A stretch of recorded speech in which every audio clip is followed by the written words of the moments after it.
Everyone, I hope you guys are doing great. So आज अपन photosynthesis in higher plants करने वाले हैं। जल्दी से टॉपिक स्टार्ट करते हैं। Photo and synthesis. फोटो मतलब क्या? लाइट। सिंथेसिस मतलब क्या? Making of something. So what are we making here? Making of food by the plant in the presence of light. तो ये फूड बेसिकली प्लांट का product है। So what is the product? Food. What type of food a plant is making? Glucose. अब ये plant क्या करता है? Glucose तो बना ले रहा, स्टोर किसके फॉर्म में करता है? Stored in the form of starch and transported in the form of sucrose. अब बेसिकली ये प्लांट को पूरा फोटोसिंथेसिस परफॉर्म करने के लिए बेटा लाइट की जरूरत है। अब ये लाइट का सोर्स क्या है? That is sunlight. तो ये directly indirectly we all organisms are dependent on this light energy only, because plants वो मीडिएटर्स है जो लाइट एनर्जी को केमिकल एनर्जी में कन्वर्ट कर सकते हैं। बेसिकली ये लाइट एनर्जी को फूड यूज करके फूड बना सकते हैं, which is sugar, which is a organic molecule, and at the same time they are also releasing oxygen. ठीक है, तो अगर ये प्लांट्स नहीं है तो ये लाइट एनर्जी को कन्वर्ट करने वाला कोई दूसरा ऑर्गेनिज्म नहीं है। So we all organisms we are dependent on plant for this particular thing. इसीलिए बेटा जो ऑर्गेनिजम्स अपने लिए खुद खाना बना सकते हैं ना, we consider them as autotrophs. तो ये ऑटोट्रॉफ्स क्या करते हैं? सन एनर्जी, जो भी लाइट एनर्जी है जो सन से मिल रही है, तो वो एनर्जी को बेटा प्लांट्स अब्सॉर्ब करते हैं, अब्सॉर्ब करके फूड बना लेते हैं। तो ये entire process where light energy is getting converted into chemical energy, we call that phenomena as photosynthesis, and that is primary source of all the food on the earth, because plants ही है जो ये काम कर सकते हैं। जो animals है बेटा अपन हेटेरोट्रॉफ्स में आते हैं। We heterotrophs are dependent upon plants for that particular food. ठीक है, so I hope this part is clear. अब बेटा केमिकल इक्वेशन क्या है फोटोसिंथेसिस का? 6 molecules of carbon dioxide plus 12 molecules of water in the presence of light and chlorophyll will form carbohydrate, which carbohydrate? Glucose, C6H12O6, 6 molecules of water and 6 molecules of oxygen will be released। बेटा ये वाला paragraph आपका हो गया complete. अब ये process को समझाने के लिए दो एक्सपेरिमेंट्स आपकी एनसीईआरटी बात कर रही। One experiment which proves that light is essential for photosynthesis. उसमें क्या कर रहे हैं अपन? एक प्लांट ले रहे, वो एक प्लांट का जो लीफ है उस पर अपन ब्लैक पेपर लगा दे रहे और वो प्लांट को सनलाइट में रख दे रहे। अब ऑब्वियस सी बात है, जहां ब्लैक पेपर है वहां लाइट तो नहीं गिरती ना, तो अगर अपन वो लीफ पे आयोडीन टेस्ट करें, देखो ये लीफ अपन डिटैच कर लिए, वो टेप निकाल दिया, ब्लैक पेपर निकाल दिए। अब अगर अपन आयोडीन डाले, आयोडीन कभी भी स्टार्च के साथ में रिएक्ट करके डार्क ब्लू कलर बना लेता, dark blue to blackish shade बना लेता। तो यहाँ ये वाले पार्ट पे बेटा लाइट पड़ी थी और ये सेंटर वाले पार्ट में बेटा लाइट नहीं पड़ी। तो जहां पर भी एक्सपोज्ड रीजन था ना वहां स्टार्च है, और जो कवर्ड रीजन था ना ब्लैक पेपर से वहां स्टार्च बेटा नहीं है। तो आयोडीन बेटा जब अपन डालते जहां पर भी एक्सपोज्ड रीजन है, that will react with starch and that part will become blue colour. तो ये वाला पार्ट बेटा ब्लू कलर में कन्वर्ट हो जाता। जो ब्लैक पेपर से कवर्ड था बेटा वो वाले पार्ट पे स्टार्च नहीं बना बिकॉज लाइट नहीं पड़ी। So that part here will give negative result for the iodine test. This experiment proves that light is essential for the photosynthesis. Now there is another experiment that is Moll's half leaf experiment. ये क्या प्रूव करता? Carbon dioxide is essential for photosynthesis. अब ये कैसा perform कर रहे हैं अपन? ये प्लांट है, ये प्लांट के एक लीफ अपन सेलेक्ट कर रहे हैं, वो लीफ का आधा हिस्सा बेटा बॉटल में इंसर्ट कर दे रहे। That bottle contains potassium hydroxide, basically that is the one, that chemical is the one which absorbs all the carbon dioxide. तो ये वाला जो प्लांट का पार्ट है ना, जो लीफ का पार्ट है ना, जो बॉटल में इंसर्टेड है बेटा, यहाँ पे बेटा इसको कार्बन डाइऑक्साइड नहीं मिल रहा। तो without carbon dioxide plant can't make glucose. तो basically glucose is not form, so starch भी नहीं बनता। ठीक है, और ये जो हिस्सा बाहर है प्लांट के बेटा, उसको कार्बन डाइऑक्साइड मिल रहा। ठीक है, that is going to make glucose. Glucose will be stored in the form of starch. Now that I apply iodine, iodine test जब मैं करी तो ये जो हिस्सा जो बाहर था, जो स्टार्च बनाया था, that will give positive result. So basically bluish to black shade दे देता, and that part which was inserted in the bottle, this region here, that will not prepare starch, so basically that will give negative result. This proves that carbon dioxide is essential for photosynthesis. That is also called as Moll's half leaf experiment. Not only this बेटा आपके early experiment वाले part में कुछ scientist का नाम है, cut to bullet points याद करेंगे बिकॉज डायरेक्टली क्वेश्चन आए तो भी वहीं से आते। So the very first scientist is Joseph Priestley. अब इन्होंने क्या बोले? बेल्स जार एक्सपेरिमेंट करे, which is very known to everybody now. He is also the one who discovered oxygen. He also told that plants restore the air whatever breathing animals and burning candle removes. तो इसमें क्या हुआ? First set of experiment में उन्होंने candle रख दिए और एक रैट रख दिया वो कंटेनर में। तो यहाँ पे कैंडल बर्न होने की वजह से कार्बन डाइऑक्साइड बढ़ गया था, और कैट भी जब ब्रीथ करता तो कार्बन डाइऑक्साइड रिलीज करता, तो जिसकी वजह से बेटा कैंडल भी ऑफ हो गई और ये रैट भी बेटा मर गया। ठीक है, फिर उन्होंने क्या करे? वो सेम एपैरेटस में मिंट प्लांट लगा दिए। अब मिंट प्लांट लगाते कि मिंट प्लांट क्या करता? कार्बन डाइऑक्साइड लेके उन ऑक्सीजन प्रोवाइड कर रहा था। तो ये मिंट प्लांट क्या करा? वही बोल रहा that mint plants basically restore the air whatever breathing animals and burning candle remove. तो कार्बन डाइऑक्साइड को बेटा इन अब्सॉर्ब कर लिया, जिसकी वजह से आफ्टर सम टाइम कैंडल भी जल रही थी, रैट भी जिंदा था, एंड एंड ये हुआ possible just because of this mint plant that he kept in the bell jar. तो जोसेफ प्रीस्ली का एक्सपेरिमेंट हो गया। Next is Jan Ingenhousz. अब इन्हों क्या करे, he work with aquatic plant, और एक्वेटिक प्लांट को दो पार्ट्स में देखे, when he made light available and when light was not available. तो उन्होंने बोले जब भी लाइट अवेलेबल थी ना, जो भी green parts of the plant थे वहां से ऐसे बबल्स निकल रहे थे, and those bubbles were oxygen, और वो कब पॉसिबल हुआ, only when light was available. तो उन्होंने क्या बोले, sunlight is essential for plant process, which process, photosynthesis वाला प्रोसेस। बबल्स क्या है, बबल्स जो भी रिलीज हो रहे हैं वो ऑक्सीजन है, and only green parts will release oxygen in the presence of light. तो ये एक्सपेरिमेंट बेटा जैन इंजनहाउस बोल दिया। Now next one here is Julius von Sachs. अब इन्होंने क्या बोले, glucose is stored as starch and chlorophyll is stored in chloroplast. Simple. Okay अब एंगलमैन का एक्सपेरिमेंट बेटा ये इंपॉर्टेंट है, बहुत सारी चीजें यहीं से अपने को सीखना है, ठीक है।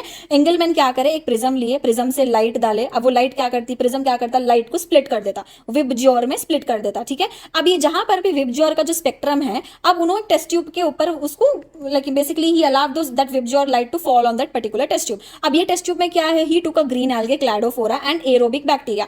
एरोबिक बैक्टीरिया मतलब क्या है, ये ऑक्सीजन लेके जिंदा रहता है, that will be alive only in the presence of oxygen, ठीक है।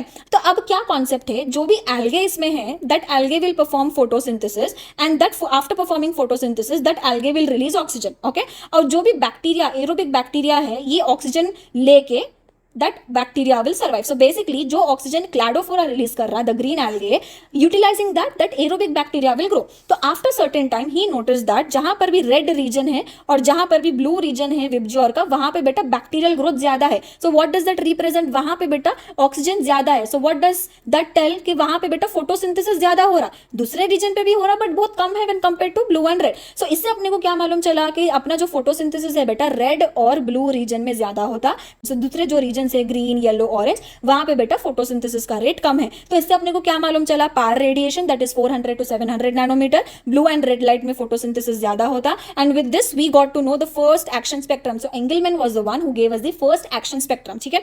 अब ये फर्स्ट एक्शन स्पेक्ट्रम क्या है, graph that shows the rate of photosynthesis. अब ये आपका एनसीईआरटी का इमेज है, तो ये ग्राफ क्या शो कर रहा है, देखो ये फोटोसिंथेसिस हो रही, यहाँ पे ब्लू लाइट पड़ रही, यहाँ पे रेड लाइट का ग्राफ है। तो ब्लू और रेड लाइट में the rate of photosynthesis is very high, ठीक है। अब इनको मालूम करना था ये किसकी वजह से पॉसिबल हो रहा, क्योंकि प्लांट्स में बहुत सारे पिगमेंट्स रहते हैं ना, तो कौन सा पिगमेंट ये चीज के लिए रिस्पॉन्सिबल है ये मालूम करना था। उससे पहले अपने को पिगमेंट्स के बारे में पढ़ना पड़ता। तो ये प्लांट है, ये प्लांट के पिगमेंट्स है, अगर ये प्लांट के पिगमेंट्स में को सेपरेट करना है, I can do that with help of paper chromatography, and these are all the pigments that are present in the plant. Chlorophyll A bright bluish to green colour, and chlorophyll B yellow green, xanthophyll yellow, carotenoid yellow to yellow orange, ये colours है बेटा, ठीक है। Chlorophyll A is the chief photosynthetic pigment, that is the one which performs photosynthesis, whereas chlorophyll B, xanthophyll and carotenoids ये तीनों के तीनों बेटा एसेसरी पिगमेंट्स है। इसको अपन एंटीना मॉलिक्यूल्स भी बोल सकते हैं, ये आपके समरी में दिया हुआ है, एंटीना करके थियोरी में नाम नहीं है, समरी में है, ठीक है। अब अपने को ये मालूम करना है कि ये सारे पिगमेंट्स में से कौन सा पिगमेंट है जो ये फोटोसिंथेसिस करवा रहा है, okay, which one is the chief photosynthetic pigment. इसके लिए बेटा अपने को हर पिगमेंट का अलग अलग ग्राफ लेना। तो ये क्लोरोफिल ए का ग्राफ हो गया, ये क्लोरोफिल बी का ग्राफ हो गया, और ये कैरोटीनॉइड्स का ग्राफ हो गया, that is xanthophyll and beta carotene. अब देखो अगर आप ये दो ग्राफ्स को कंपेयर करें तो ये ग्राफ से कौन सा वाला ग्राफ मैच कर रहा, सी दिस, ये chlorophyll A, chlorophyll B and this is beta carotene. तो कौन सा वाला ग्राफ मैच कर रहा है एक्शन स्पेक्ट्रा को, chlorophyll A and chlorophyll B. So that is what your NCERT tells, it resembles रफली the absorption spectra of chlorophyll A and chlorophyll B. Major photosynthetic pigment is chlorophyll A, तो ये main photosynthesis कराने वाला ये chlorophyll ए ही है। Graph दोनों का almost similar है, ए एंड बी का, but the main one here is chlorophyll A. तो ठीक है, so with this we got to know the action spectra, the PAR radiation and also कि कौन से वेवलेंथ ऑफ लाइट में rate of photosynthesis is high. Now next scientist is Cornelius van Niel. तो Cornelius van Niel क्या करे, he worked on purple and green bacteria. So basically bacteria है which who performs aноxygenic photosynthesis. The only bacteria which performs oxygenic photosynthesis is cyanobacteria, that is blue green algae. तो यहाँ पे उन्होंने क्या करे, ये बैक्टीरिया को एनऑक्सीजेनिक फोटोसिंथेसिस परफॉर्म करने, H2S कार्बन डाइऑक्साइड ये दोनों प्रोवाइड करे। तो इन्होंने क्या करे, सल्फर रिलीज कर दिए, the bacteria made food for itself and also water molecule is also form. तो यहाँ पे जो सल्फर आया वो कहाँ से आया, H2S से आया।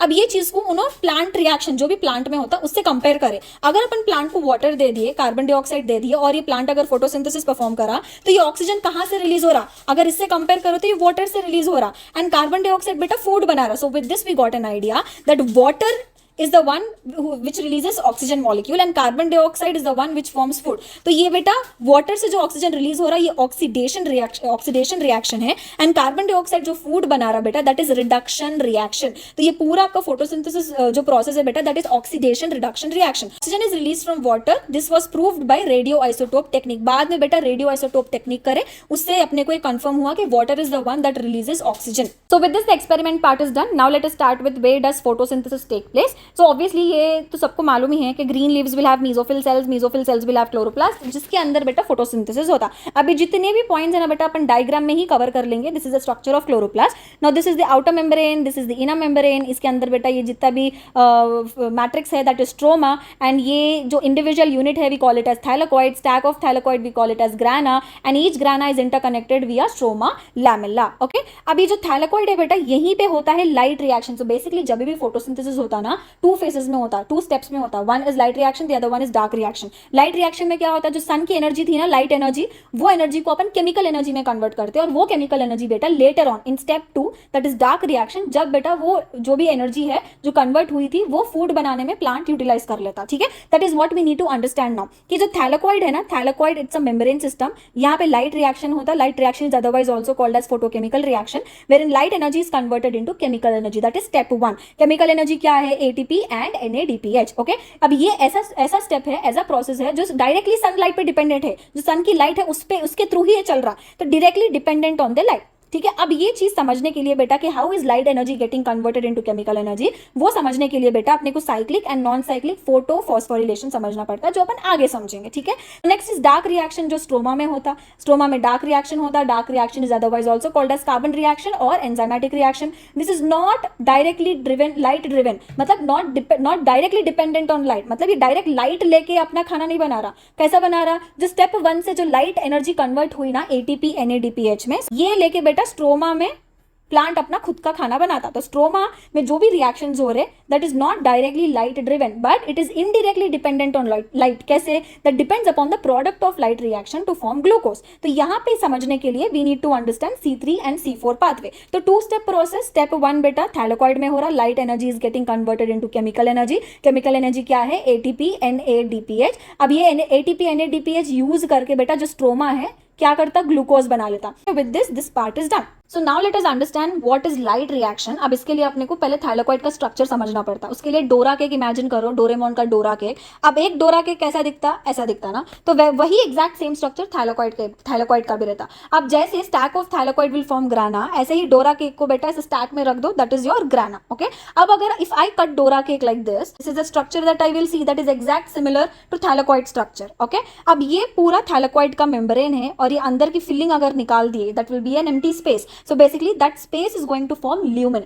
अब थैलेकॉइड मेम्ब्रेन में बेटा you are going to see 3 different components. ये देखना, there are 3 different components. क्या क्या है वो, फोटोसिस्टम 1, फोटोसिस्टम 2, ATP सिंथेस. अब फोटोसिस्टम 1 का क्या काम है, that will absorb light at 700 nanometer. Photosystem 2 will absorb light at 680 nanometer and also that it will have oxygen evolving complex. Because of this complex oxygen is liberated. And ATP synthase बेटा ये ATP बनाने में help करता. और ये photosystem 1 और photosystem 2 के बीच में जो रिएक्शन होता ना उसकी वजह से बेटा NADPH रिलीज होता. तो ये 2 फोटोसिस्टम की वजह से NADPH बन रहा और ATP सिंथेस बेटा ये ATP बनाने में हेल्प कर रहा, तो अपने को थैलेकॉइड मेम्ब्रेन में मिल जाता. अब ये फोटोसिस्टम्स बेटा, ये जो फोटोसिस्टम्स है उसका अगर डिटेल में अगर अपन स्ट्रक्चर देखिए तो ये कुछ इस तरीके से प्रेजेंट रहता. तो फोटोसिस्टम्स में बेटा क्लोरोफिल पिगमेंट्स प्रेजेंट रहते जो फोटोसिंथेसिस करवाते. अब फोटोसिंथेटिक पिगमेंट्स को अपन 2 कैटेगरीज में डिवाइड कर दिए थे ना, accessory pigments and chief photosynthetic pigment. So chief photosynthetic pigment कौन सा है, क्लोरोफिल ए. तो क्लोरोफिल ए बेटा ऐसा प्रेजेंट रहता और वो जहां पर भी क्लोरोफिल ए प्रेजेंट रहता ना उसको अपन रिएक्शन सेंटर बोलते.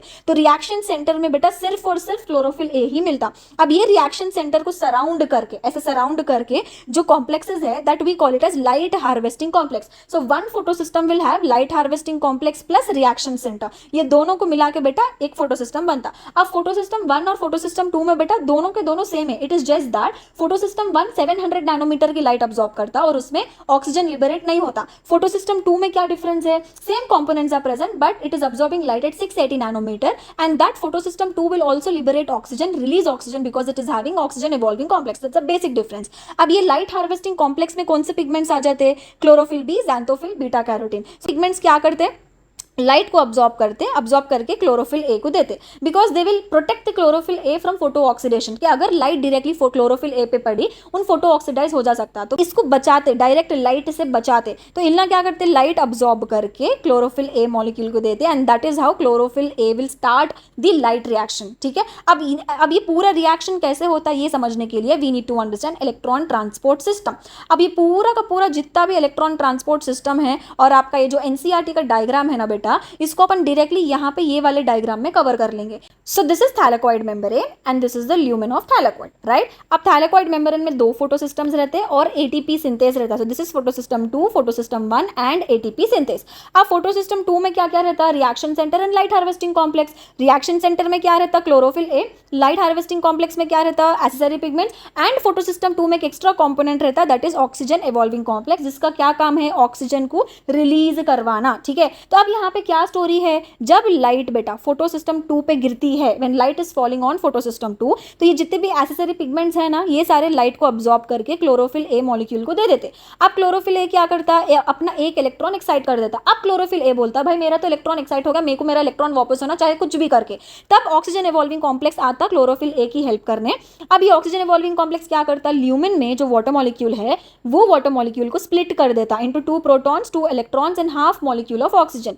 Oxygen being gas that will diffuse out of the chloroplast. Electron बेटा क्लोरोफिल ए लेके अपने आप को सेटिस्फाई कर लेता, और ये जो 2 प्रोटॉन्स है वो ल्यूमिन में अटक जाते। ल्यूमिन में बेटा 2 प्रोटॉन्स आर स्टिल देयर। तो अब क्वेश्चन आता कि ऑक्सीजन इवॉल्विंग कॉम्प्लेक्स बेटा कौन से फोटोसिस्टम में है, दैट इज फोटोसिस्टम 2। अगर उसी को रिफ्रेम करके क्वेश्चन दिए कि विच फोटोसिस्टम लिबरेट्स और releases oxygen, that is photosystem 2, photosystem 1 नहीं कर सकता। ठीक है, next question is splitting of water molecule occurs where, that is in lumen. Lumen में बेटा स्प्लिटिंग ऑफ वाटर मॉलिक्यूल होता। ओके, अब ये जो एक्साइटेड इलेक्ट्रॉन है बेटा, अब इलेक्ट्रॉन जो कैरियर्स रहते उसके थ्रू पास होके दैट विल रीच फोटोसिस्टम 1। अब what are the electron carriers in between, pheophytin, this is the primary electron acceptor, and then we have plastoquinone, cytochrome B6F and then plastocyanin. तो यहां से बेटा electron ऐसे transfer करके बेटा photosystem 1 के chlorophyll A के पास में चला जाता। अब प्लास्टोक्विनोन ऐसा कंपोनेंट है जो जब भी इलेक्ट्रॉन ट्रांसफर करता ना, तो उन क्या करता, stroma, outside of thylakoid stroma only ना, तो स्ट्रोमा में प्रोटॉन्स रहते, तो स्ट्रोमा से क्या करता, 2 protons it will pump inside the lumen.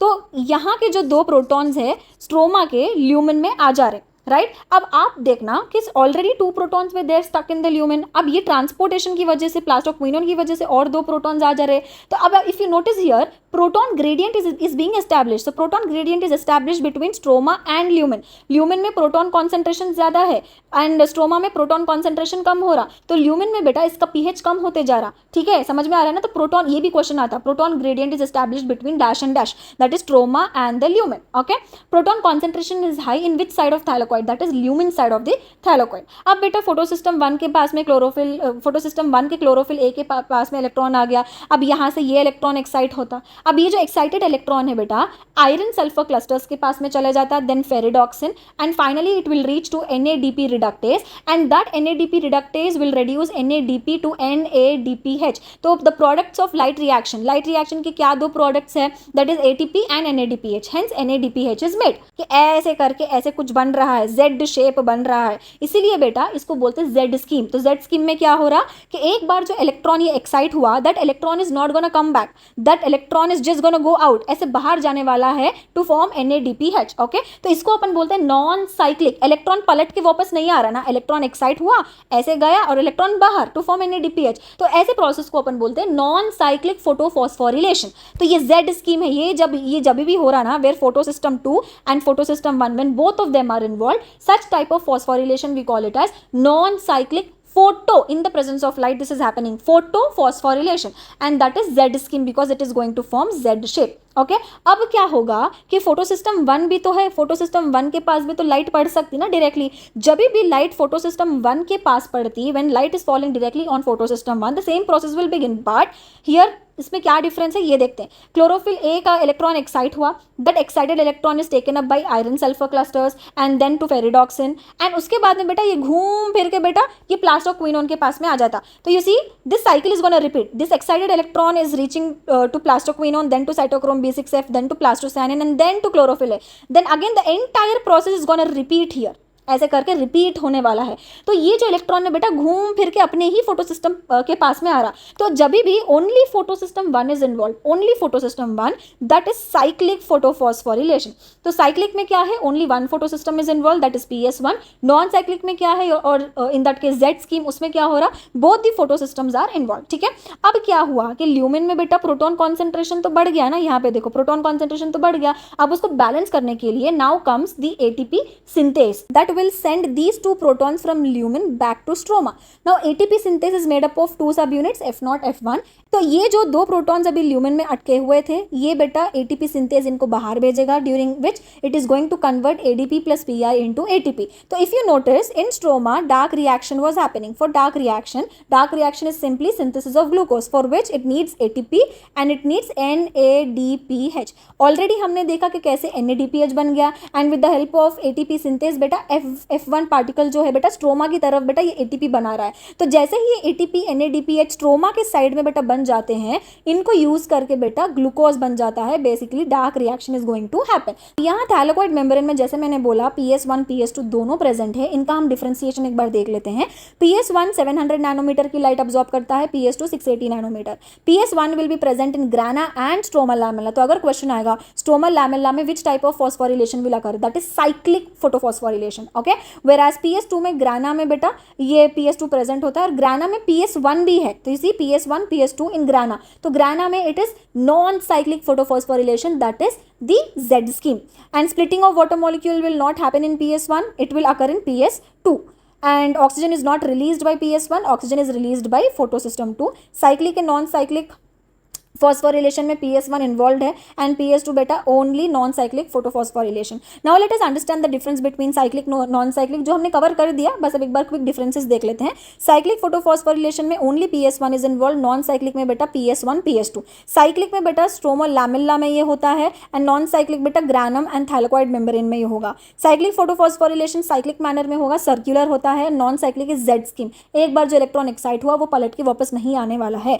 Cyclic photophosphorylation will help in ATP synthesis and non-cyclic ATP plus NADPH। Okay, there is no splitting of water in cyclic, splitting of water in non-cyclic। cyclic में no oxygen is released and non-cyclic में बेटा oxygen is released। ठीक है, with this the differences are very much clear here।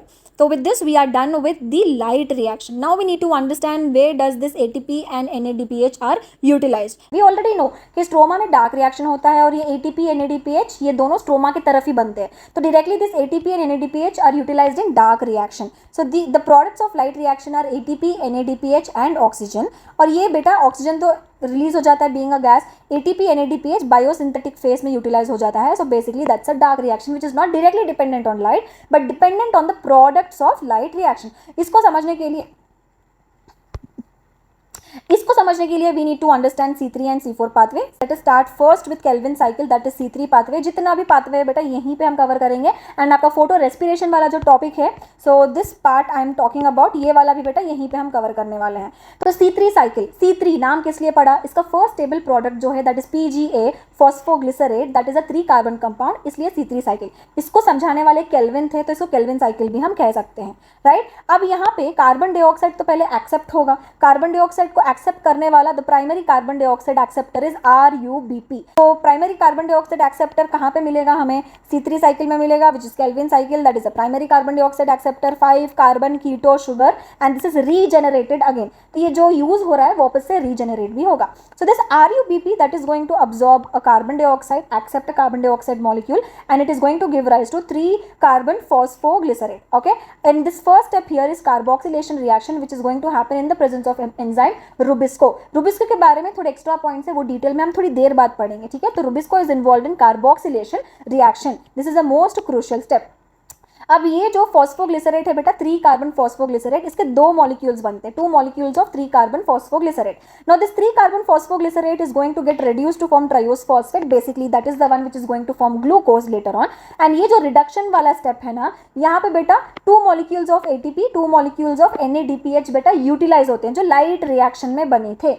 Okay, so in reduction step 2 molecules of ATP, 2 molecules of NADPH are utilised. अब यहाँ से बेटा ये जो ट्रायोस फॉस्फेट जो बना है वहाँ से ये रीजेनरेशन भी होगा किसका, RUBP का। So total 3 steps, carboxylation, reduction, regeneration. अब ये जो रीजेनरेशन है बेटा, that step will require 1 ATP which was formed in light reaction. तो देखो समझो RUBP is a 5 carbon keto sugar.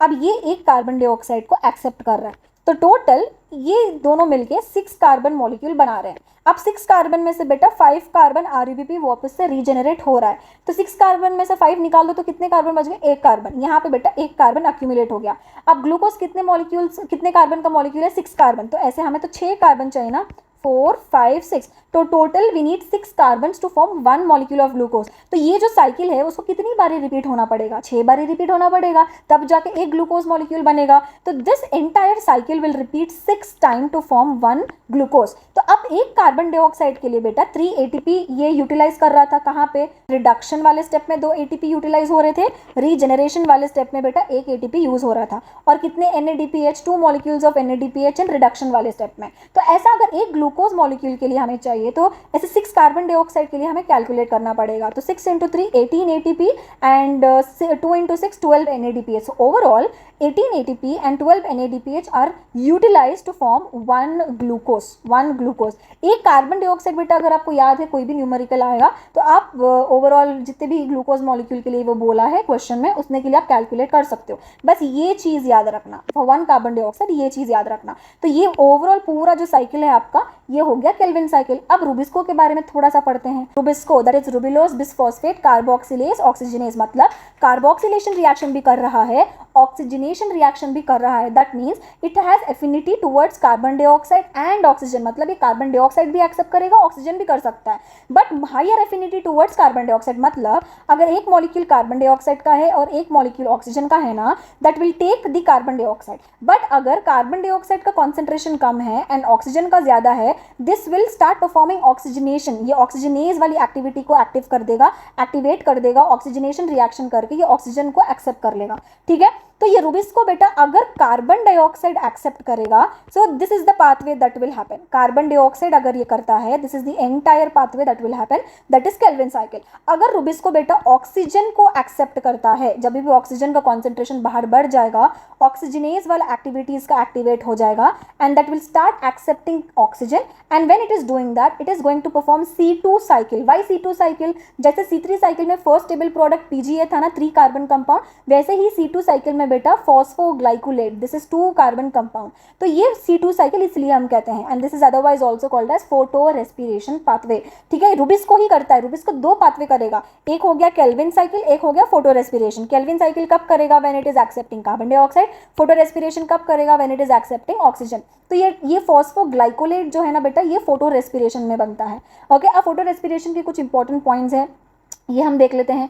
Rubisco plus oxygen ये दोनों मिलकर फोटो रेस्पिरेशन करते हैं। ये 3 ऑर्गेनल्स में ये होता है, क्लोरोप्लास्ट में आधा, पेरोक्सिसोम में आधा, माइटोकॉन्ड्रिया में आधा। तो आधा आधा आधा 3 डिफरेंट ऑर्गेनल्स में बेटा एक कंप्लीट साइकिल परफॉर्म करेगा। It's a waste process. क्यों बेटा? बिकॉज यहाँ पे कोई शुगर नहीं बन रहा, कोई प्रोडक्ट नहीं बन रहा फोटोसिंथेसिस का। इनफैक्ट बेटा ये ATP भी नहीं बना रहा, NADPH भी नहीं बना रहा, इनफैक्ट ये ATP यूज करता है, इसलिए बेटा हम इसे वेस्टफुल प्रोसेस कहते हैं। और ये कब होगा? जब भी ऑक्सीजन का कॉन्सेंट्रेशन हाई होता है और हाई टेम्परेचर, ये दोनों जब मिलके आते हैं बेटा, ये फोटो रेस्पिरेशन पाथवे चालू हो जाता है। तो यहाँ पे हमने केल्विन साइकिल भी पढ़ लिया, हमने फोटो रेस्पिरेशन भी हमने पढ़ लिया। C4 प्लांट्स करके अलग टाइप ऑफ प्लांट्स है, there different types of plant, जहाँ पे थोड़ा अरेंजमेंट उनका स्ट्रक्चर थोड़ा अलग होता है। C4 प्लांट्स में 2 टाइप के आपको एंजाइम्स मिलेंगे, rubisco and PEPcase. PEPcase rubisco से ज्यादा शातिर है, it is having more high affinity when compared to rubisco towards carbon dioxide. अगर एक कार्बन डाइऑक्साइड का मॉलिक्यूल है ना बेटा, ये पेपकेस छीन लेगा। ठीक है, रुबिस्को बेटा ये बंडल शीथ में प्रेजेंट होता है C4 प्लांट में, वेरा C3 प्लांट में मीजोफिल सेल में प्रेजेंट होता था। पेपकेस बेटा मीजोफिल सेल में प्रेजेंट होता है। बस ये अरेंजमेंट की वजह से पूरा ये प्रोसेस बेटा हम अलग तरीके से समझने वाले हैं।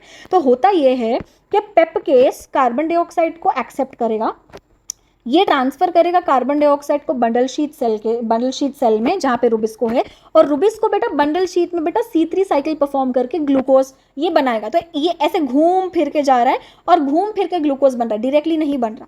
ठीक है, और ये प्लांट में क्रैन्स एनाटॉमी होती है। What is Kranz anatomy? Vascular bundles surrounded by bundle sheet cell, इसको हम क्रांज एनाटॉमी कहते हैं, जो कि सिर्फ C4 प्लांट्स में हमें देखने मिलता है। ये प्लांट्स में बेटा क्लोरोप्लास्ट डाइमॉर्फिज्म भी दिखेगा ना। What is that? दो तरीके का क्लोरोप्लास्ट आपको देखने मिलेगा, मेसोफिल सेल में अलग, बंडल शीट सेल में अलग। तो मेसोफिल सेल का जो क्लोरोप्लास्ट है वो स्मॉल है, बंडल शीट में जो है वो लार्ज है। मेसोफिल सेल में ग्राना प्रेजेंट होता है, स्टैक्स ऑफ थाइलाकोइड ग्राना बना लेते हैं, और बंडल शीट सेल का जो क्लोरोप्लास्ट है वो ए ग्रैनल होता है। There is no stacks of thylakoid बेटा, ए ग्रैनल प्रेजेंट होता है। एंड C3 साइकिल में बेटा कार्बोक्सिलेशन रिएक्शन एक ही बारी हो रहा था। C4 प्लांट में बेटा दो बारी कार्बोक्सिलेशन रिएक्शन होगा। मेसोफिल सेल में एक carboxylation reaction and bundle sheet cell में दूसरा कार्बोक्सिलेशन रिएक्शन। ठीक है, तो ये बेटा C4 प्लांट के कुछ इंपॉर्टेंट पॉइंट्स हो गए। अब ये पूरा इंटायर जो आपका थ्योरी में दिया हुआ है यहीं पे हम डायग्राम में समझ लेंगे। Okay, now this first half is mesophyll cell and the second half is bundle sheet cell. जैसे कि मैंने बोला मेसोफिल सेल में पेप्केस एंजाइम प्रेजेंट होता है। Let me mention it here. यहाँ पे बेटा पेप्केस एंजाइम प्रेजेंट होता है and primary carbon dioxide acceptor here is phosphoenolpyruvate. C3 plant में क्या था? Primary carbon dioxide acceptor RUBP which was a 5 carbon keto sugar. Phosphoenolpyruvate is a 3 carbon sugar. तो ये PEP in the presence of PEPcase बेटा ये atmospheric carbon dioxide यहाँ पे accept हो गया। ओके, तो यहाँ पे हो गया कार्बन डाइऑक्साइड फिक्सेशन। अब फर्स्ट स्टेबल प्रोडक्ट जो बनता है वो C4 एसिड है। So what is C4 acid? Oxalo acetic acid which is a 4 carbon compound, इसलिए बेटा C4 पाथवे। ओके, अब ये C4 एसिड जो है बेटा ये मेसोफिल सेल से गुजरेगा, ये ट्रांसफर होगा इनटू बंडल शीट सेल। तो oxaloacetic acid which is a 4 carbon compound is now into bundle sheet cell. अब यहाँ पे बेटा ऑक्सैलो एसिटिक एसिड क्या करेगा? एक कार्बन डाइऑक्साइड को रिलीज कर देगा। तो 4 कार्बन में से एक कार्बन माइनस कर दो, कितना? 3 कार्बन कंपाउंड हो गया। तो एक कार्बन डाइऑक्साइड जब यहाँ पे निकलता है that step is D carboxylation reaction, और उसने बना लिया C3 acid which is a pyruvic acid which is a 3 carbon compound. और यहाँ पे मैंने बोला रुबिस्को प्रेजेंट होता है, तो रुबिस्को क्या रेडी बैठा हुआ है to accept this carbon dioxide and this is going to perform Calvin cycle and that is how बेटा यहाँ पे ग्लूकोज बनता है in bundle sheet cell. Okay, now this C3 acid will get transported back to mesophyll cell and this mesophyll cell will again help in regeneration of phosphoenol pyruvate. तो ये जो C3 acid pyruvic acid जो bundle sheet में बना वो वापस से mesophyll cell में आ गया and that will again regenerate phosphoenol pyruvate and this entire cycle will repeat. Photo respiration क्या C4 पाथवे में होगा? फोटो रेस्पिरेशन के लिए मैंने क्या बोला? ऑक्सीजन की जरूरत पड़ती है। यहाँ पे बेटा 2 बारी कार्बोक्सिलेशन रिएक्शन होगा, first round of carbon dioxide fixation and कैनविल साइकिल का अपना खुद का कार्बोक्सिलेशन रिएक्शन। ठीक है, तो यहाँ बंडल शीट सेल में just because this carbon dioxide is being released here, यहाँ पे कार्बन डाइऑक्साइड की कॉन्सेंट्रेशन ज्यादा होती है, तो the level of carbon dioxide is very high, जिसकी वजह से बेटा यहाँ पे फोटो रेस्पिरेशन पॉसिबल नहीं है। So this entire cycle is happening in C4 plant. तो C4 प्लांट में बेटा बोथ C3 एंड C4 होता है। Cell type in which Calvin cycle will occur. C3 plant में बेटा मेसोफिल सेल में होगा, C4 प्लांट में बंडल शीट सेल में होगा। Cell type in which initial carboxylation मतलब फर्स्ट कार्बोक्सिलेशन रिएक्शन बेटा दोनों के दोनों में भी mesophyll cell, but C4 plant में second carboxylation reaction bundle sheet cell में होगा। How many cell type does leaf have that fix carbon dioxide? Only mesophyll cell is involved in entire fixation of carbon dioxide in C3 plant. C4 plant में 2 type के cell बेटा, mesophyll cell and bundle sheet cell. Which is the primary carbon dioxide acceptor? C3 plant में RUBP, C4 plant में phosphoenol pyruvate. Number of carbons in primary carbon dioxide acceptor in C3 plant 5 is the 5 carbon ketose sugar and C4 plant 3 carbon phosphoenol pyruvate. Which is the primary carbon dioxide fixation product? Obviously phosphoglyceric acid in C3 plant which is a 3 carbon compound, इसलिए C3 cycle नाम पड़ा। Oxaloacetic acid is a 4 carbon compound, जिसकी वजह से C4 cycle नाम पड़ा, C4 pathway नाम पड़ा। Number of carbons in primary carbon dioxide fixation product, obviously 3 carbon in PGA, 4 carbon OAA. Does the plant have rubisco? Both of them will have rubisco. Does the plant have pepcase? Yeah बेटा, both of them will have pepcase, but in C3 plant pepcase mesophyll cell में नहीं होता है। Now which cell in the plant have rubisco? In C3 mesophyll cell and in C4 it is bundle sheet cell. Carbon dioxide fixation rate under high light condition. In C3 cycle low or medium, whereas in C4 cycle C4 plants beta it is high. Whether photorespiration is present at low light intensity. Beta low light intensity में negligible. C4 में तो वैसे भी नहीं होगा, C3 में भी बेटा negligible because high light intensity में photorespiration होता है, negligible in both of them. Whether photorespiration is present at high light intensity, yeah. In C3 plant high light intensity में photorespiration is high, negligible in C4. Whether photorespiration would be present at low carbon dioxide concentration, low carbon dioxide concentration मतलब high oxygen, तो मतलब in C3 plant it is high and C4 obviously negligible. Whether photorespiration would be present at high carbon dioxide concentration, नहीं बेटा, in both of them negligible. Temperature optimum 20 to 25 degree Celsius in C3 plant, 30 to 40 degree Celsius in C4 plant. Now these are the examples of C3 and C4 plants बेटा. Now the most common examples are written in red color, याद कर लेना, वही red colour के जो examples मैंने mention करे वही घुमा फिरा के बेटा आपके पेपर्स में आपको दिखने मिल जाएगा, ये PYQs में ऑलरेडी आ चुका है, ठीक है। Now let us start with factors affecting photosynthesis. Obviously there are many factors that will affect the rate of photosynthesis. Overall factors को हम दो कैटेगरीज में डिवाइड कर देंगे, internal factor, external factor. Internal factor जैसे कि leaves, number of leaves, size of leaves, orientation of leaves, that defines कि कैसा फोटोसिंथेसिस होगा। अगर नंबर ज्यादा है, साइज बड़ा है, तो obviously the rate of photosynthesis will be high. Chlorophyll, जितना ज्यादा क्लोरोफिल उतना ज्यादा rate of photosynthesis. Genetic pre deposition भी डिसाइड करता है, that is basically the jeans which will decide that whether photosynthesis कितना होगा कितना नहीं होगा, ओके। एक्सटर्नल फैक्टर्स क्या है, light, carbon dioxide, temperature, water, ये बेटा सारे एक्सटर्नल फैक्टर्स में आ जाएंगे, ओके। बेटा यहाँ पे ना find the odd one out type के क्वेश्चन आते हैं, जैसे कि अगर मैं आपको ऑप्शन दूं, identify the odd one out, leaves, chlorophyll, genetic pre deposition and carbon dioxide, तो विच वन इज ऑड? सारे के सारे बेटा ये पूरे फैक्टर्स अफेक्टिंग फोटोसिंथेसिस ही है, but carbon dioxide is external factor, तो इसको ये ऑड वन आउट है फ्रॉम द गिवन ऑप्शंस, तो carbon dioxide is the external factor, तो that is the answer, okay. वैसे ही वाइस वर्सा भी दे सकता है, light, carbon dioxide, temperature and the amount of chlorophyll, so what is the odd one out? Chlorophyll, because that's an internal factor, okay. अब बेटा ये एक लॉ दिया हुआ है by Blackman, that is law of limiting factor, which tells us that if a chemical process is affected by more than one factor, then its rate will be determined by the factor which is nearest to its minimal value.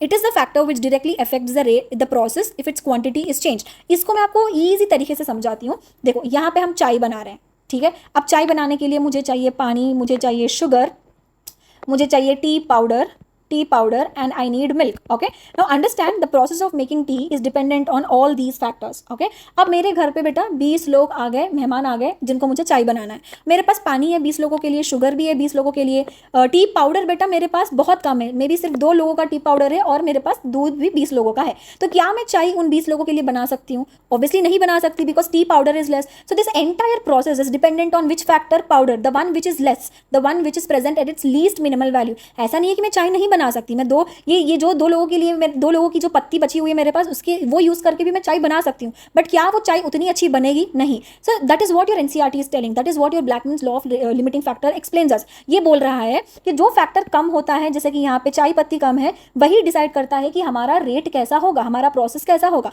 तो वैसे ही बेटा जो भी factors photosynthesis को effect करते हैं ना, उसमें से जो फैक्टर कम पड़ जाता है, वही फैक्टर पूरा इंटायर रेट ऑफ फोटोसिंथेसिस को डिसाइड करता है, डिटरमाइन करता है। अब मानो कि बेटा मेरे पास चाय पत्ती कम है, अगर मैं ये चाय पत्ती को बढ़ा दूं, तो अगर मैं ब्लिंकिट या जेप्टो से 20 लोगों के लिए बेटा चाय पत्ती में मंगा लूं, तो क्या मैं ये प्रोसेस को वापस से कंटिन्यू कर सकती हूँ? क्या मैं 20 लोगों के लिए चाय बना सकती हूँ? बना सकती हूँ, क्योंकि मैंने अब concentration of the T powder, quantity of the T powder I have increase. तो यही चीज आपकी एनसीईआरटी की भी कहती है, जो भी फैक्टर बेटा जो कम होता है, उसकी क्वांटिटी को अगर हम बढ़ा देंगे तो हमारा रेट ऑफ फोटोसिंथेसिस भी बेटा बढ़ जाएगा। तो एंटायर फोटोसिंथेसिस बेटा ऐसे फैक्टर्स पे डिपेंड नहीं करता जो ऑप्टिमम कॉन्सेंट्रेशन पे ऑलरेडी प्रेजेंट है, वो उस पर डिपेंड करता है जिसकी क्वांटिटी, जिसका कॉन्सेंट्रेशन कम होता है, वही है Blackman law of limiting factor. अब यहाँ पे बेटा हम एक्सटर्नल फैक्टर्स के ऊपर बात करेंगे। First is light. अब लाइट क्या बोल रहा है लाइट के बारे में? ओवरऑल जो सनलाइट मिलती है उसमें से just 10% light saturation is enough to perform entire photosynthesis. Light बेटा यूजुअली रेयर लिमिटिंग फैक्टर है, that is always available, but except for shaded plants, except for the shady plants जो बेटा छाव में होते हैं, light is a rare limiting factor. Light and carbon dioxide बेटा दोनों लीनियर रिलेशनशिप शो करते हैं। अगर लाइट बढ़ा, कार्बन डाइऑक्साइड बढ़ा, रेट ऑफ फोटोसिंथेसिस भी बढ़ेगा। अगर लाइट कम हुआ, कार्बन डाइऑक्साइड कम हुआ, the rate of photosynthesis will also decrease. And जैसे ही लाइट बढ़ते जाएगा बेटा, एक टाइम ऐसा आएगा उसके बियॉन्ड दैट पॉइंट बेटा फोटोसिंथेसिस नहीं बढ़ेगा, वो वैसे ही नॉर्मल चलता रहेगा, या फिर कम भी हो सकता है। क्यों? बिकॉज सिर्फ लाइट बढ़ने से कुछ नहीं होगा ना, जैसे मैंने बोला अदर फैक्टर्स भी बेटा सेम सिमिलर अमाउंट में होना चाहिए, तो हो सकता है एक पॉइंट के बाद में other factors might be limiting. And the second reason here is, अगर लाइट इंटेंसिटी बहुत ज्यादा अगर बढ़ जाएगा, क्लोरोफिल मॉलिक्यूल्स में ब्रेक, और जब क्लोरोफिल बेटा टूट जाता है तो ऑब्वियसली फोटोसिंथेसिस तो होने से ही रहा, तो पूरा फोटोसिंथेसिस बेटा ड्रॉप भी हो सकता है। तो ये जितने भी पॉइंट्स है बेटा, ये आपके यहाँ पे एनसीईआरटी समझा जाती है under light as a factor. Next is carbon dioxide concentration. अब कार्बन डाइऑक्साइड है जो कि मेजर लिमिटिंग फैक्टर है, बिकॉज एटमॉस्फेयर में 0.03 टू 0.04% कॉन्सेंट्रेशन ही है कार्बन डाइऑक्साइड का। अगर ये कॉन्सेंट्रेशन हम 0.05% तक बढ़ा ले तो बेटा फोटोसिंथेसिस का रेट भी हमारा बढ़ सकता है। अब बेटा C3 प्लांट और C4 प्लांट्स का डिमांड भी अलग अलग है। C3 प्लांट डिमांड करता है 450 म्यूअल अमाउंट ऑफ कार्बन डाइऑक्साइड, जो कि बहुत ज्यादा है। This is demanding more, so this is a major limiting factor for C3 plants. तो C3 प्लांट जितने भी होते हैं, जैसे कि टोमेटो, बेल पेपर, बेटा हम ग्रीन हाउस में ग्रो करते हैं by increasing the carbon dioxide concentration. C4 plant बेटा कम carbon dioxide concentration that is 360 म्यूअल में भी अपना काम कर देता है, मतलब इतने कम कॉन्सेंट्रेशन में ये फोटोसिंथेसिस उतना ही इफेक्टिवली परफॉर्म कर देगा। C3 प्लांट बेटा जब तक इसका ये डिमांड बेटा फुलफिल नहीं होता, जब तक बेटा ये फोटोसिंथेसिस परफॉर्म नहीं करता, इसलिए for C3 plant that is a major limiting factor. Next बेटा टेम्परेचर है। अब टेम्परेचर की अगर हम बात करें, जैसे जैसे बेटा टेम्परेचर बढ़ेगा, obviously the rate of photosynthesis will also increase, but up to which level? Optimum level. इसके आगे बेटा there is no increase in the further rate, because that is a high optimum temperature. अब C3 plant और C4 plant का दोनों का अलग अलग होगा। C3 प्लांट बेटा हाई टेम्परेचर में विथस्टैंड कर पाता है, कर सकता है, इसलिए बेटा C4 प्लांट्स और ट्रॉपिकल प्लांट्स जो होते हैं इनका हाई टेम्परेचर ऑप्टिमम होता है, whereas C3 plant and temperate plant इनका लो टेम्परेचर ऑप्टिमम होता है। Okay, next is water. Now this is very simple. जब भी वाटर स्ट्रेस कंडीशन होता है ना, water stress causes stomata to close, hence reducing the carbon dioxide availability. तो ये बेटा फोटोसिंथेसिस को रोक देगा। जब भी पानी कम होता है स्टोमाटा बंद, जब स्टोमाटा बंद हो जाएगा तो कार्बन डाइऑक्साइड अंदर कैसे आएगा? तो ये बेटा फोटोसिंथेसिस तो कम ही हो जाएगा। कभी भी पानी कम हो जाता है तो पत्तियां से गिर जाती है ना, तो leaves wilt, thus reducing the surface area of the leaves and their metabolic activity as well. तो जैसे ही बेटा सरफेस एरिया कम हो जाएगा, फोटोसिंथेसिस वैसे भी ड्रॉप हो जाएगा। तो ये बेटा ये water affecting rate of photosynthesis. Entire photosynthesis chapter is completed. Video अच्छे से सुनना, वीडियो सुनने के बाद में अपने क्वेश्चन सॉल्व करना, PYQs क्वेश्चन सॉल्व करना है आपने। And with this will end the session. All the very best. मिलते हैं नेक्स्ट वीडियो में। Bye bye.